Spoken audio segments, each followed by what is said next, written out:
sorry for that. Can everybody hear us now? Great, awesome. And so I just want to sort of reemphasize what we said, if in case folks couldn't hear it earlier. But again, this conversation really comes as an opportunity for us to discuss what the future of California economy looks like. And through that process, we've sort of looked at the research, looked at what the literature and what academics in California have had to say about the future of the economy, but have also convened a wide range of participants from labor, community, as well as planning and government organizations to sort of answer this question for us as well and see if it reflects sort of the realities on the ground.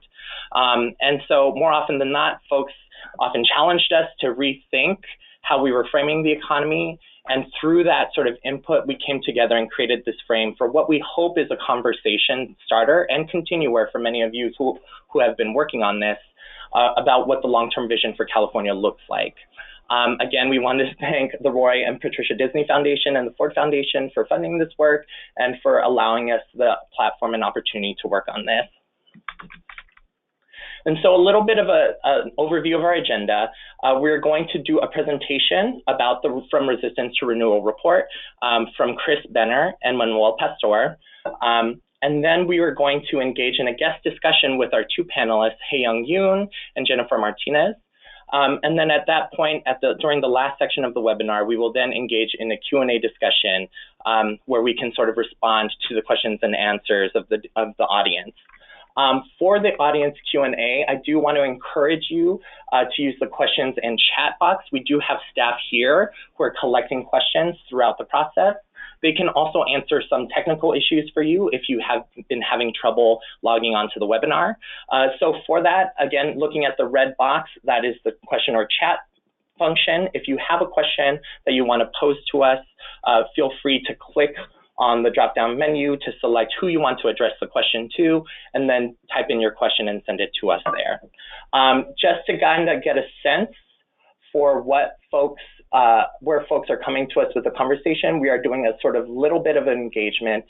So right now, we are going to launch a poll of what word best describes your organization so that we can get a sense of who is in the room with us. So if you can look on the right-hand side, you can see sort of where folks are joining us. And if you can then respond to the poll, we can sort of see where folks are distributed. Okay, great. It looks like we have a pretty widespread. We have a little bit of folks in the funder foundation realm, a great deal of folks coming from community-based organizations, a smattering of folks both from other colleges and universities and doing funding and research. And then a tiny smidgen of folks who are coming from the state, local, and or federal government level. Thank you all for participating in that poll. It's nice to sort of see who's in the room.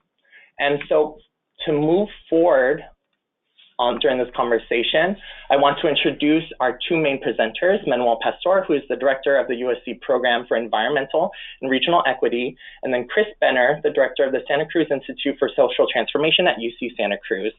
So Chris and Manuel, I'm going to hand you over the mic and then take it away.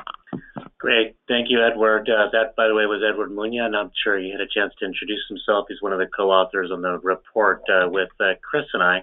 And we're so glad that you can now hear us. I will note that we heard you. In the process of doing this report, we reached out to community leaders, labor leaders, as Edward mentioned, planners and others who are sort of social movement activists trying to change the world. And one of the things that really came out was that there is a big need to actually propose what an alternative economy in California might look like. That is that there's been tremendous political victories, but now we wind up with a significant set of problems that we've inherited. It's certainly the case that in one sense, the United States has gone through its own sort of Prop 187 moment like we went through the early 1990s. At a national level, the rise of racism and hate and xenophobia have done the same thing to the nation that they did to California in the 1990s. Not just divide us, but divert us from the attention we need to pay to restructuring the economy so that it could be fair, inclusive, and deliver for everyone. California has certainly been here before. The demographic change in California between 1980 and 2000 is the demographic change the U.S. is going through between 2000 and 2050. And in fact, if you look at something called the racial generation gap, that is the difference between those above the age of 65 who are white and those below the age of 18 who are people of color, that racial generation gap peaked in California in the early 1990s with Prop 187, the elimination of bilingual education and affirmative action, excess criminalization, and incarceration. And it peaked in the United States in 2016. So again, these kind of parallels are very key, but the main thing that we think is really sort of we take away from this is that after all of that struggle in California in the 1990s, we've seen a kind of amazing political turnaround led by a lot of social movement organizations who led the fight to correct the budget by passing Prop 30 and with a millionaire's tax, who fought for the rights of undocumented immigrants around things like driver's licenses, eventually the Trust Act and the California Values Act, who have fought for de-incarceration and decriminalization with things like Prop 47, and have led the fight with labor unions for raising the minimum wage. So all of this has signaled a real shift in political power, and certainly within the state, you've got a situation in which every major state office is held by Democrats, and you've got a supermajority in both the Assembly and the Senate. But even with all of that political power sort of amassed in what might be more progressive hands, California is now the fourth most unequal state in the United States, measured by something called the Gini coefficient. We're more unequal than places like Alabama and Mississippi, which are not exactly sort of a high standard in terms of equality. We've had in the last 40 years a real widening divide, not just with the top 1% running away from the rest, but with shifts in the labor market such that those with less education now make even less money than they did in 1979, while those with more education now make more money than they did in 1979. So the sort of premium for an education has shifted dramatically. But it's not really that simply that there's been a shift in the sort of distribution of wages by virtue of people's skills and the way in which that interacts with technology and globalization. What's really gone on has been a loss of worker power. You can see this with the decline in unionization, with the exception of public sector unionization, which remains quite important. But one way to kind of think about this that we highlight in the report is that in the last 40 years, worker productivity in the state of California actually went up by about 80%, by about 90%. But real median wages have actually stagnated. So it's not just a question of the return shifting based on education. Basically, the labor share of income has been on the decline overall. And of course, this has a very significant racial component to it as well. It's not just that the racism that raised its ugly head still does, but raised its ugly head very prominently in the 1990s in California, sort of diverted our attention from the economic restructuring that needed to take place and the economic strategies we needed to put in place. It's that that's also baked into our economic system. So if you look at the wages for year-round full-time workers, you see these sharp divergences between the wages paid for non-Hispanic whites and the wages paid for African Americans and Latinos as well, with also a wage penalty for African Americans and Native Americans. So in the context of a kind of political situation that has changed dramatically, and with an opportunity in the state of California to take a different approach, and with the realization that this is critically important for the nation, because if it is true that what the nation is going through right now, demographically, politically, racial generation gap, is similar to what California went through in the 1990s, we have to not just impart the lessons of the social movement organizing that transformed California and can transform the nation, much as we've seen different results in these 2018 midterm elections. We also need to provide some hope about what an economy can look like at the end of this process so that people feel like there's a reason to struggle to get there, because it'll be an economy that's growing and is also more inclusive. In doing that, we think there's sort of 6 big ideas for people to keep in mind. And by the way, I know that I'm speaking both rapidly and going through these slides rapidly. I'd be doing this even more rapidly if I was speaking in Spanish, because I speak Spanish very, very rapidly. Muy rápidamente. But what we want to let you know is that these slides will be available to you afterwards in PDF form, so you'll have a chance to sort of study them at your leisure, perhaps before you go to bed at night, look at these different graphs and admire their glory. But we think there's sort of 6 big ideas that guide our economic thinking. One is that we need to understand that economic growth now is driven by innovation and disruption. That's probably always been the case, but it's particularly true in the modern economy. And much as we want to put the innovation genie back in the bottle, it's not going to go there. So how do we figure out how do we adjust to a rapid pace of change?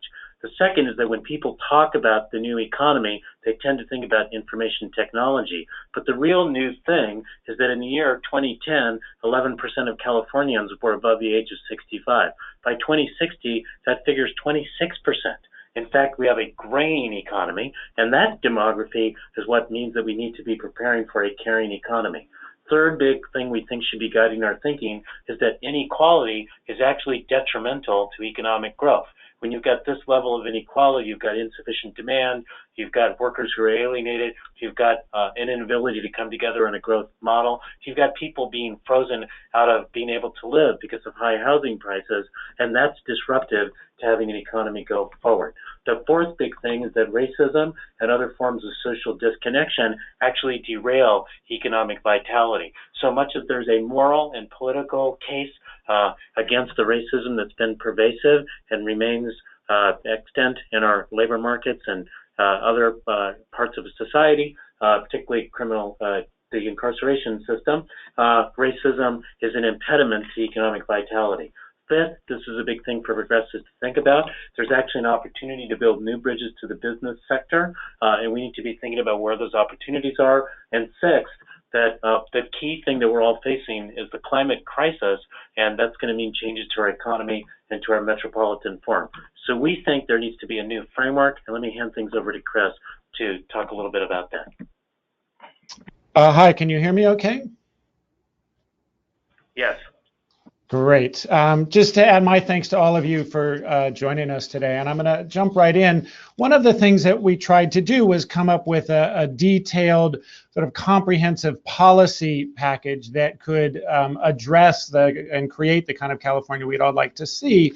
But we also needed to try and figure out how can we frame that in a way that might resonate with people and sort of integrate what's now sort of the 12-step solution into a framing and message that might have some salience and connection with people's daily lives. And so we talk about a framework that is linking together, growing together, connecting communities, and securing livelihoods in the future.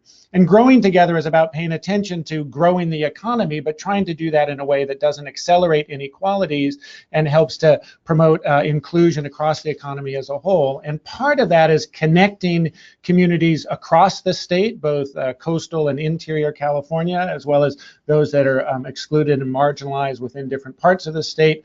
And part of that is also securing people's livelihoods. The insecurity and volatility of our current economy is one of the major problems that people face. And so growing, securing, and connecting is our overall framework that shapes the policies that we're trying to put together here.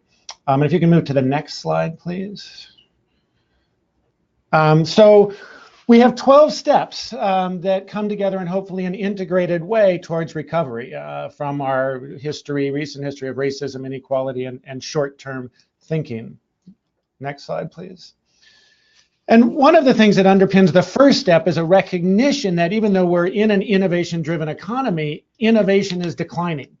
We see a decline in the rate of birth of new firms. We see a decline in the percent of employment in young firms. The economy overall is becoming increasingly monopolized. Major sectors of the economy are controlled by a fewer and fewer number of firms, and wealth is being concentrated at the top in ways that undermine innovation and economic growth. And so our first step is about promoting innovation, but as part of that, securing public benefits from that innovation. So of course that includes expanding research and development funding, especially for so critical general purpose technologies, renewable energy and energy efficiency technology in some of the tech sectors. But as part of that, recognizing, as Mariana Mazzucato does in a path-breaking book called The Entrepreneurial State, is that we can conceptualize public investment as essentially very early stage venture capital in new technologies. But to do that, we also need to ensure that those benefits are shared through some kind of universal dividend or social wage set of policies. We need to address the growing monopolization in different sectors, and we also need to develop systems to ensure public sector rewards from those innovation investments. But the second key point is that in addition to an innovation economy, we have a caring economy. Aging population, as Manuel talked about, and even when you look at employment patterns, that bottom line there, dotted line, is high-tech services, and yet we have both more people employed in nursing, elder, family, home health, and child care services, and it's growing more rapidly than high-tech services in employment overall. And so we need to, and this is step 2, care for the caring economy. And that includes both ensuring that we can support family-based care and provide expanded benefits for family leave and 6 days and taxpayer-supported child care.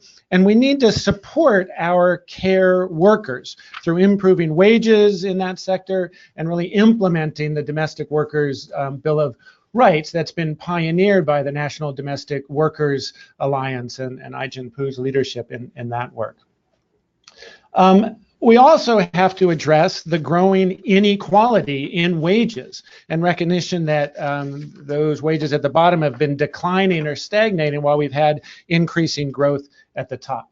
And that requires, in step 3, empowering workers and empowering worker organizations. So promoting union membership and lowering barriers to unionization. In sectors where we don't have effective unionization, we need to develop and strengthen wage boards, such as through a revived Industrial Welfare Commission that can help set wages and career paths on a sectoral basis. And we need to expand apprenticeship programs as part of improving conditions of work.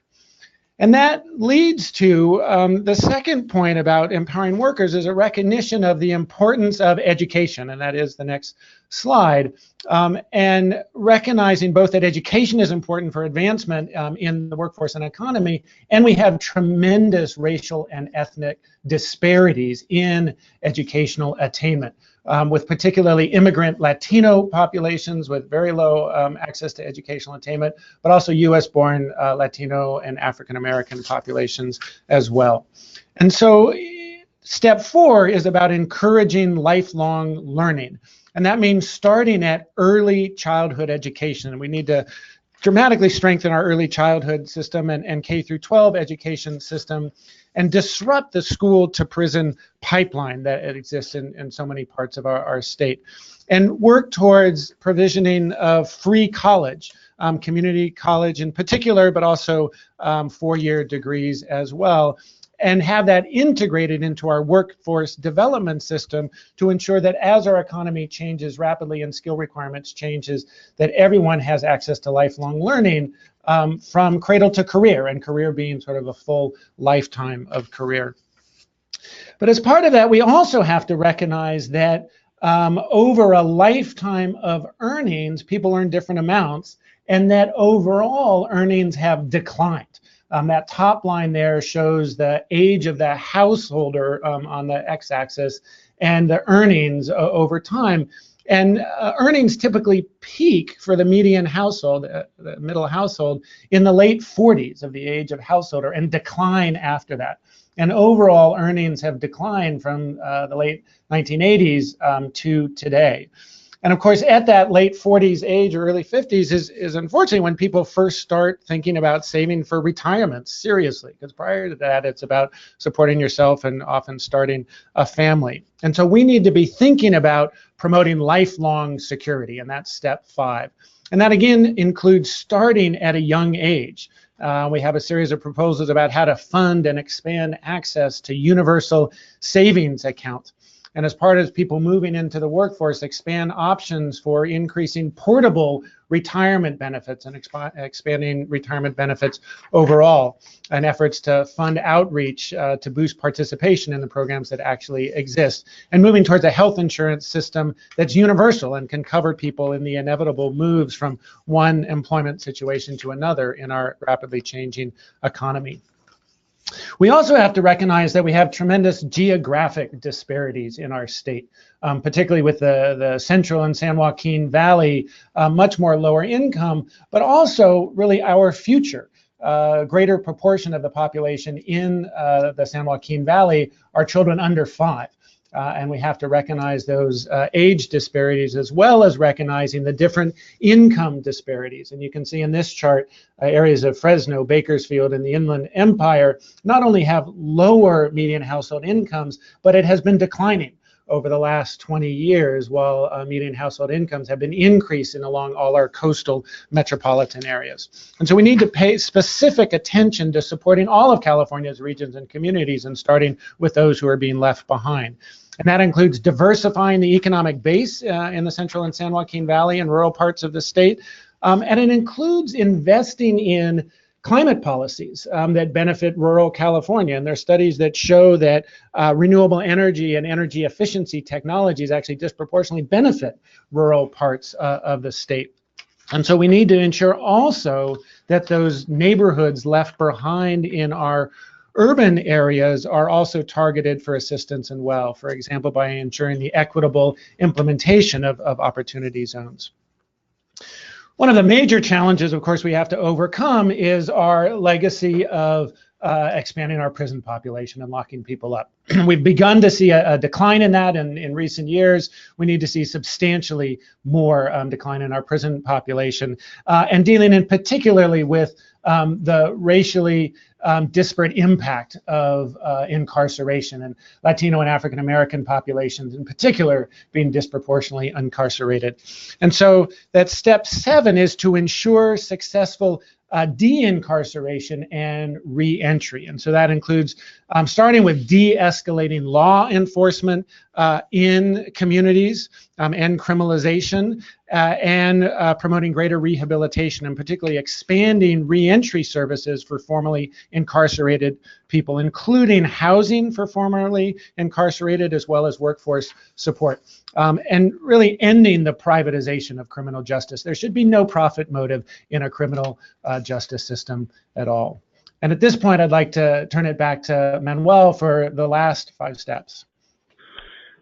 Great, thank you very much. And I wanted to highlight one thing, which is that while we're going through these steps and looking like there's only 3 policies, it's actually a 100-page report, which often has 20 or so policies under each one of these steps. And we're really just trying to illustrate the sort of logic of the overall frame of growing, connecting, and securing, and how these steps might actually be viewed as being integrated as a package.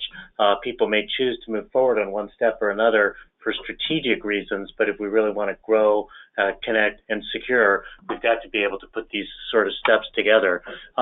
So another really key one is recognizing how much of an immigrant state we are. 1/4 of the population is immigrant. In the state of California, 50% of the kids have at least one immigrant parent. And one of the important things in California has been the legacy of undocumented Californians, that is people who lack legal status, but are deeply rooted in the state, and in fact have a huge number of mixed status households. So what we need to do is to embrace and integrate immigrant California. This means continuing to protect immigrant communities from immigration and customs enforcement. It does mean moving forward on ensuring health for all, including people who lack legal status, but it also means kind of really rethinking all of our programs like EITC, and actually even workforce development, so that they can become accessible to immigrants regardless of status. Some of that can't be done at a federal level, but it certainly needs to be done at a state level. Certainly, one of the biggest things that's been facing everyone in California is the housing crisis, and we've got a shortfall of affordable units. Here, everyone is trying to figure out what to do, but the things that we suggest in step 9 is to begin to think a lot more about housing as a right rather than as a market commodity. Now, that means preventing displacement through rent stabilization and tenant protection. It means investing in the Housing First programs to serve the homeless, and it certainly means accelerating the construction of affordable housing to be able to meet the demand that's out there. The other thing that we need to do is to recognize that we are overspending a lot on highways and roads rather than the mass transit systems that are actually critical for low-income workers, particularly workers of color, because if you look at the gradient, it's workers of color, particularly immigrants, who, regardless of income, are much higher users of mass transit systems. And we need to be kind of spending money in a way that allows people to work, live, and thrive, and be able to use transit systems to do that. So we need to improve the movement of people, goods, and services. That means a lot more on last and first mile connectivity, funding mass transit, and making sure that we do things like the Jobs to Move America group has been doing about trying to leverage our transit dollars to generate employment in manufacturing of rail cars, et cetera, and begin to prepare for the future growth in driverless trucking and autonomous vehicles by thinking through the mechanisms for security. The other thing that we need to do is to address the climate, but I wanted to start with this chart because this is a chart from the Public Policy Institute of California, how serious of a threat is global warming to the economy and quality of life for California's future. And if you look at this, the thing that's very interesting, and perhaps, and by the way, there's 10 years of charts like this, data like this in California, might be counterintuitive to some, is that the group that seems to care the least about the environment in California are white Californians. The group that seems to care the most, particularly about climate change, are Latino Californians with African American and Asian American Pacific Islanders in between. This means that certainly we've got an environmental justice problem in California, well documented, but it also means that if you're simply worried about doing something about the climate, you have to center environmental justice issues because those are the constituencies that are the most motivated to do something about this. So we need to secure our environmental future by thinking about a just transition, expanding funding mechanisms to ensure safe drinking water for all. And when I say rework cap and trade, the fundamental thing here is to really put equity much more central into the cap and trade mechanism to avoid the sort of co-pollutant problem that's happening in a lot of overexposed communities and to direct even more of the dollars to areas that are overexposed and socially vulnerable.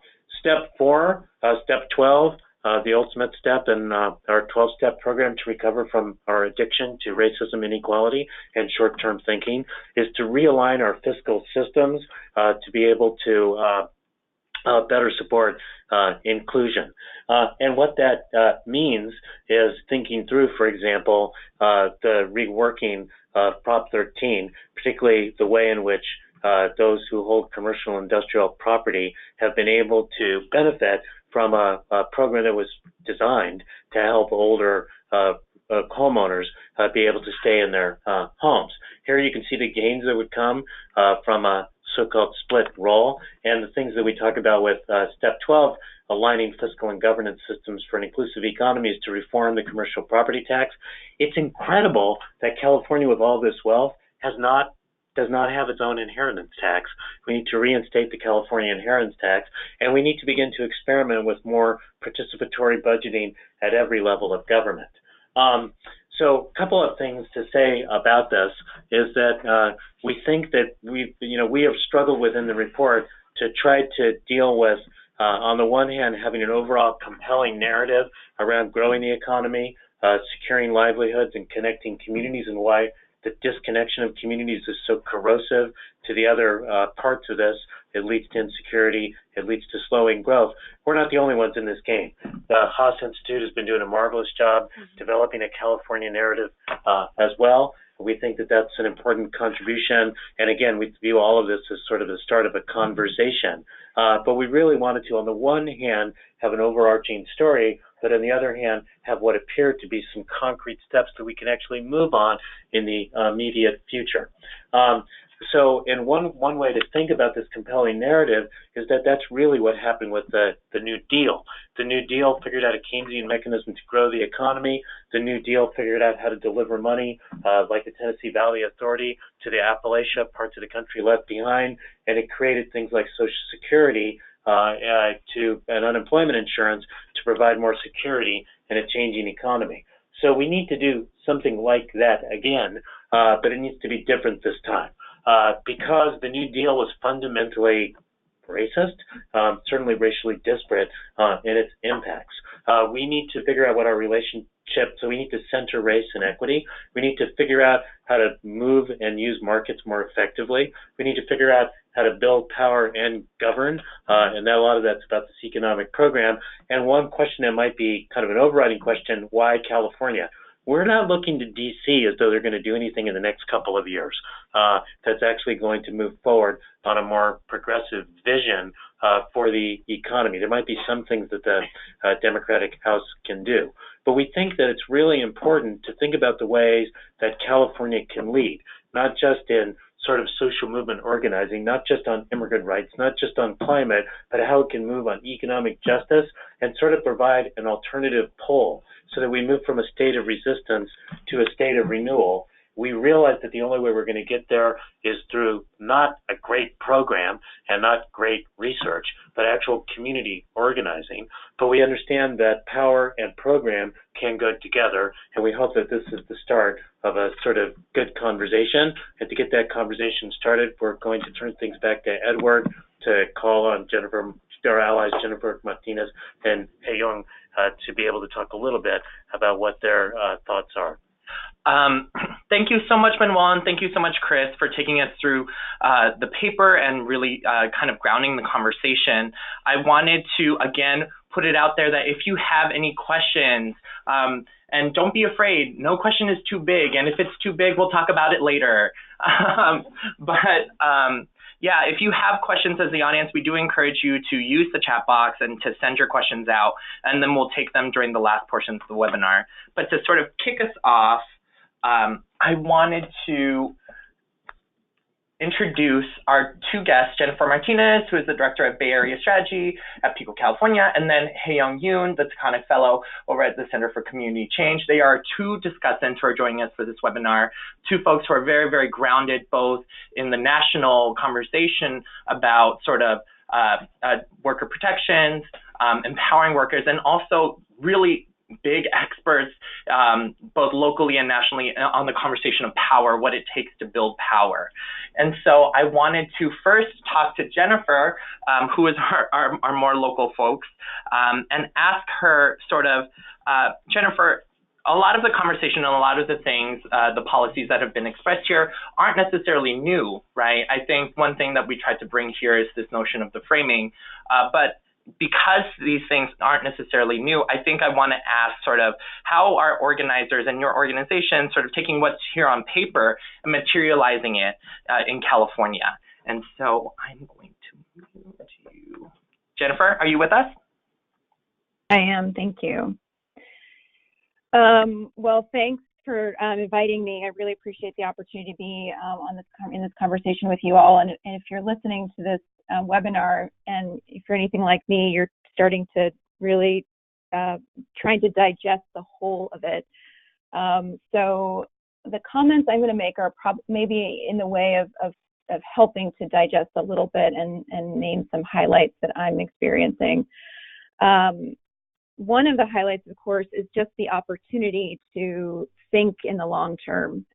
So for those of us who are working in social justice issues or even local government, and even to some extent philanthropy, it's just really hard to see our work in the arc of history. So I really want to thank the authors of the paper for placing us in, or locating where we are in that conversation in California, and also creating a space to think further out than we typically do. And that, I think, is incredibly important.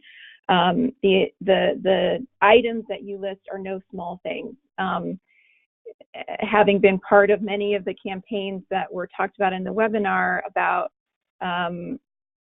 shifting the economy, that moment of transition that California started going through, about 8 or 9 years ago. These are not small things, and they certainly were built on the work of many decades of others that were probably less visible. And I think we're probably in a similar moment when it comes to the economic work that we have to do in front of us. So a couple of the kind of highlights that I'm hearing and want to reflect on a little bit is that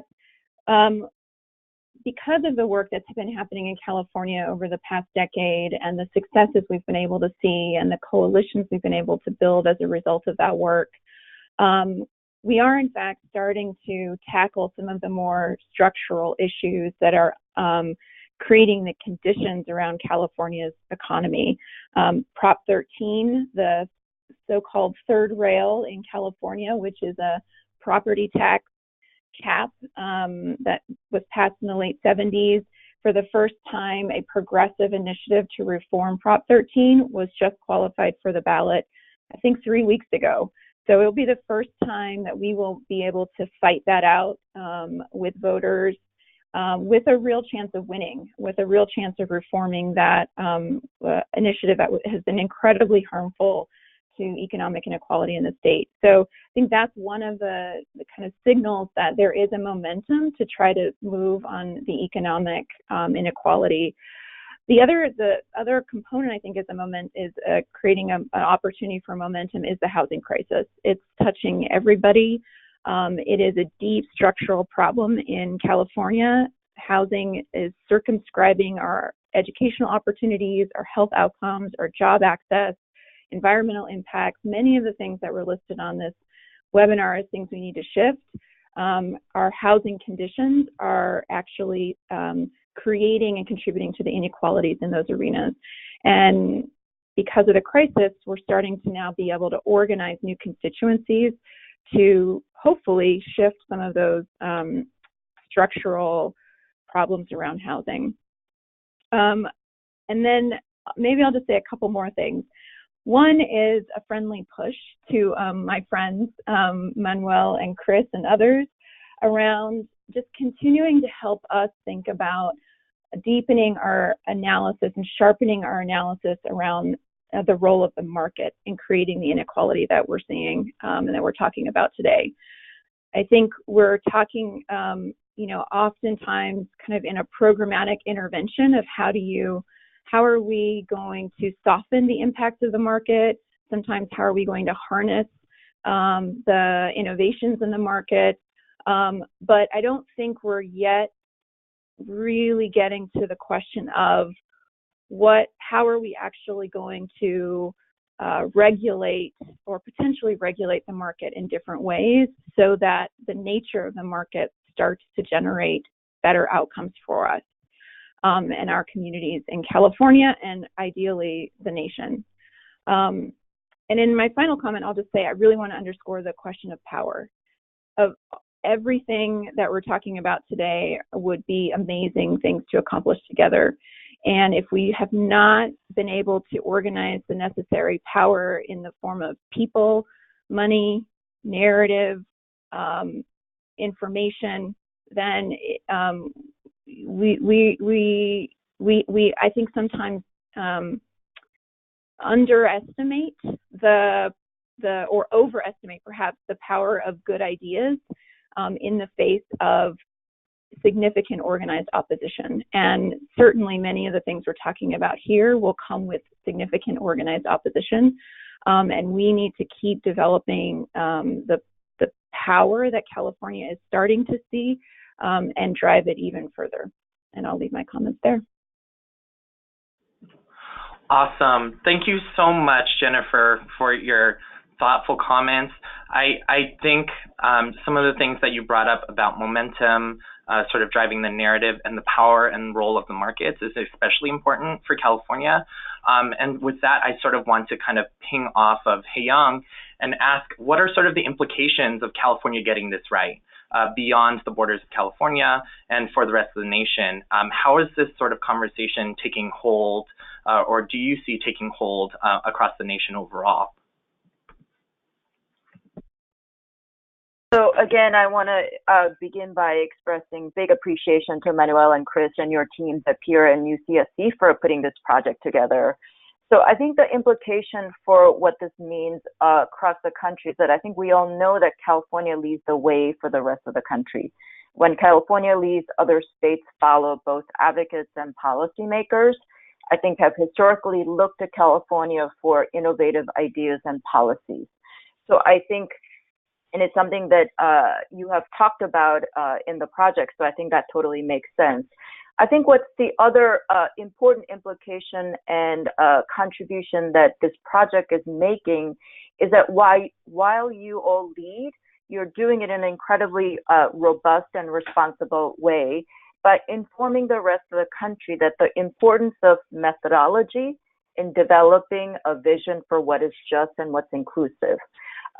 What was really striking was that the 12-step program and its analysis pushes all of us to think more robustly about how to design policies, how to build alliances, how to build power in the context of who lives and works in California, who is migrating to, who is aging in California, who is running the business, and how does climate affect people's lives.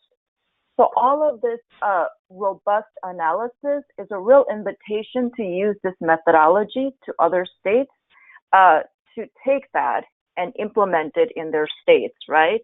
And for other states, it may be a 10-step process, it may be a 20-step, but I think knowing that this kind of robustness is really helpful. I would also add that I was really struck, and what resonated with me was the framework of connection and connectivity, right? I think in the longer report you talk about, and it was mentioned by both Manuel and Chris, the framework was that the importance of the economic growth in that it requires connectivity, that people and places are connected. I think this value and principle has to undergird the new thinking, new alliance building, new governance in order for us to inspire and organize people towards implementing in the state of California the 12-step program, but in other states to really engage people to think about what does a forward-looking, forward-thinking vision looks like in this moment. And I think that's the other implication that's really important is the strategic timeliness of a project of this nature for the rest of the country. When attacks on working people and immigrants are on a daily basis and it's intense, it's really hard for us to think beyond resistance and defending the status quo when I think many would agree that some of our status quo policies are problematic. So I think it's so critical to have this kind of robust dose of forward thinking, forward vision that grounds us in terms of what we want to build towards for both the long term and the midterm. And really thinking about this in the context of like, we live in a 21st century, we live in an age of globalized world. How do we really rethink about what our vision is? How do we govern? How do we build power? Gosh, thank you very much. And this is Manuel, and there's a couple of questions that have come in that I'll get to, but I wanted to actually ask Jennifer if she could talk just a little bit more about this really great point about the market and what, in a sense, it's about sort of what things belong in a market and what things don't. Like healthcare really doesn't belong in a market, and in many ways housing doesn't really belong in a market. But as you go out and speak to people that you're organizing and you start thinking about this kind of issue of challenging the market, not just softening its impact or harnessing it, and I think that's a very good pushback that you made on this. What do you find when you're talking to people about the sort of common sense frame they have around market and how you can challenge that to open them up? A great question. You know, the thing that the crisis breeds opportunity in some ways, particularly when it creates a space where we can have new kinds of conversations. And in California, the housing crisis is certainly doing that. And the way that people are experiencing the housing crisis is creating visibility of how housing, in your words, has been used as a market commodity, or is increasingly being oriented around as a market commodity rather than somebody's home. And that has created a lot of space for us to investigate what are other areas of people's lives that are also being treated in this way that shouldn't be. And we're also getting to see more visibly who's behind those narratives and those policies that are allowing basic human rights, basic human needs to be treated as market economies. And as we mount campaigns and we see the opposition, it becomes more visible to people. And so I think we're still at the beginning of a long conversation and reorientation of how people think about this. This is not an overnight experience of the housing, as one example of being shifted from a home to market commodity. We have many years ahead of us to continue working on that. But reports like this and just our shared conversations and new ways of examining these questions are going to be really important, I think. And there's certainly going to be plenty of opportunities for us to do that as inequality doesn't seem to be shrinking. Great. I'm going to respond to a couple of questions that came up, and then maybe give Chris an opportunity to say something. And then I think we try to very much respect people's time. And a couple things have come up. One, a good question from Jane Paul about how do we support small business development and permanence. And while we didn't highlight it in the presentation today, we do talk a lot about that in terms of sort of asset building, and I think it's very important. Another one that came up is the attempt to have a comprehensive breadth in the analysis, and what are the recommendations for connecting local focused work with the overarching framework. And I do think that that's going to remain sort of an issue, but it actually gets to this other question which I want to answer, which is what role, if any, do you see philanthropy in playing to address issues related to deepening equity and inclusion in California's economy? And to answer that, what I would say is really the following. I've always been struck, and people who know me know that I tell the story, that in the days after the LA civil unrest, I'd been engaged in working with a lot of community organizers, and many of us were rushing from sort of meeting to meeting, thinking that if we went to one more meeting, we'd actually solve something. And in the midst of one of those meetings, an activist leaned back and said, amidst all the hurry, there's an immediate need to think long term. And actually, the people who were in that meeting, out of that came the living wage campaign, community benefits agreements, and sort of scaling up to the minimum wage fight. Out of that, in the room were the people who wound up realizing that you needed to do the kind of integrated voter engagement that led to California Calls and the sort of transformation of California, that sometimes in the midst of crisis, there's a need to think long term. We were struck by how, when we asked organizers, community organizers, we want to bring together the best thinkers and doers in the state. Some of them were in the academy, not many. A lot of them were in labor unions. A lot of them were in community-based organizations. How eager they were to come together to talk about what a comprehensive view of the economy might look like. And Jennifer, if you permit this story, I still remember running into you in Chicago with you talking with a bunch of friends about like the economy and the conversation that got started in California.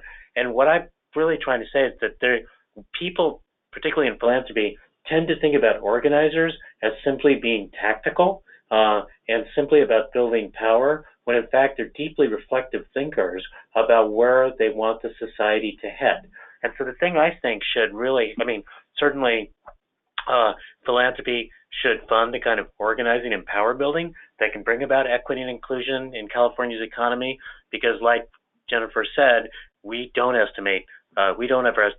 overestimate the power of good ideas.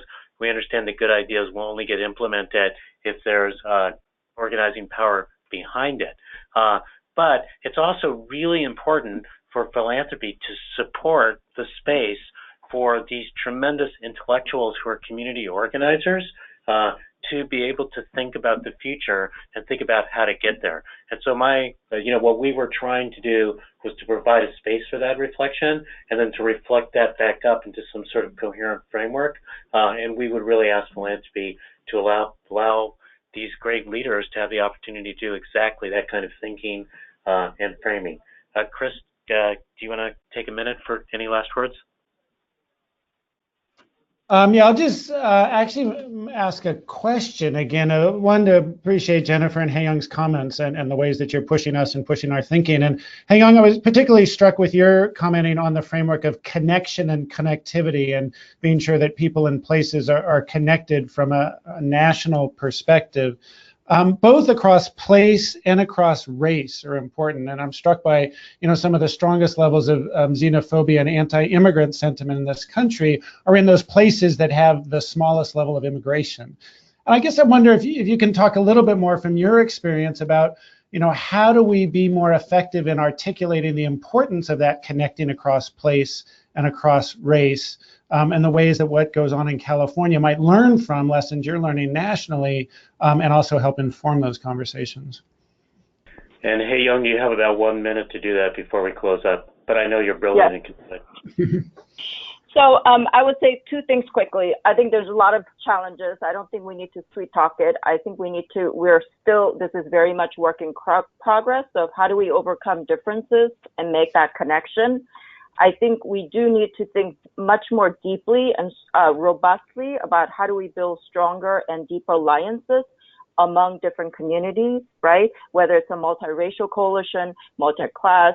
I mean, I love the way Manuel says this, like, let's not have that fruitless conversation of whether it's race or class, it's the intersection of those two. So I do think that this is a whole area that needs to happen. But I think really thinking much more authentically about how do we tie the fate of communities with each other is going to be really important.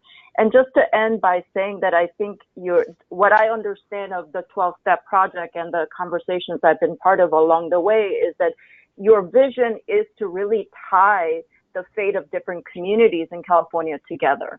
And I think that is a really incredible, important place to begin with, and not to silo issues saying these are immigration integration work, these are those who are formerly incarcerated, but how do we actually bring those two together and then build out a 12-step program that is about lifting up everyone's, so I think that's a starting point.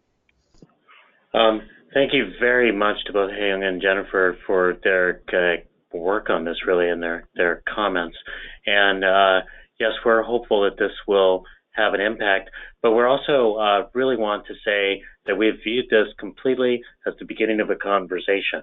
And we sort of expect that we may, through more conversation, these were great comments today and great questions coming in, that we will, maybe need to alter these 12 steps or alter the framework as we move ahead.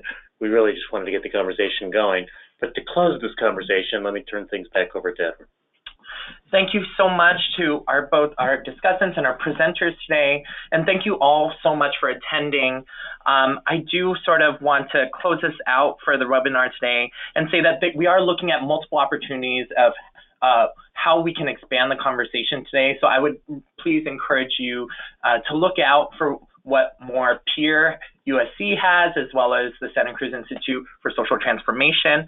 There will be some contacts coming out later when we send out the follow-up emails from the webinar, and hopefully we'll have opportunities to connect with you and expand the conversation through there. Again, the PDF of the webinar slides will be posted after the webinar, and then you should also have access to a recording of today's comments and our conversation that will be posted later this week.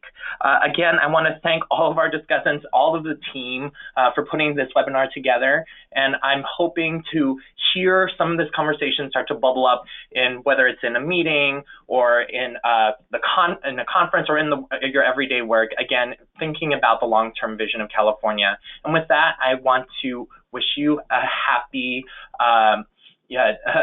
Tuesday, and hopefully we will hear from you all soon. Okay, thank you. Bye.